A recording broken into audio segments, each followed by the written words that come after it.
Hello, my name is Dr. Jeff Golini, and welcome to another episode of Ask the Scientist.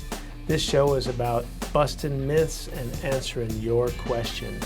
You know, I've got several emails of folks asking me, basically saying, hey, that's great that you have a PhD, but do you have any type of sports experience? They're pretty much sold that if you haven't done it yourself, how could you be talking about it? So I'm going to spend the next couple minutes just giving you a little bit of overview about what type of sports experience I have. You asked for it, here it comes. First of all, I was a high school American athlete in 3 sports: football, basketball, track. I was team captain, all conference. I lettered not only in those 3 sports, but also set several school records in powerlifting and weightlifting.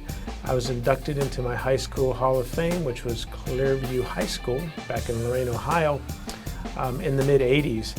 I went on to play 2 sports in college on a scholarship. I lettered 4 years in football, varsity, and I got 1 year of junior varsity basketball. Retired from basketball and went on with my football. During that time, I also powerlifted and set several state Ohio records for deadlift and bench press. As a matter of fact, I was really close in the early 80s to the world's bench press record, which was not much over 500 pounds back then. Football injury got me into bodybuilding. I went out to Gold's Gym Venice, and that's where I was for the 80s, competing in the NPC. I went into the NABA Federation and competed in the Cal Pro-Am, and I turned pro as a professional bodybuilder somewhere in the late 80s, and that's kind of where I finished up.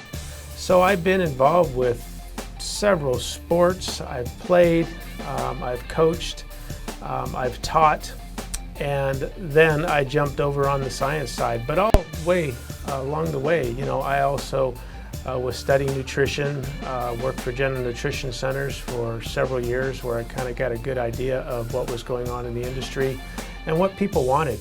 That's kind of how I founded All American Pharmaceutical. I felt I had a better way of doing things than what was currently on the market. Anyway, just a little bit of information about who I am and what my sports career looked like. Thank you so much for watching, and we will see you next time. Remember, at the bottom of the screen, you will find my email address. Give me your questions, and I'll surely answer them.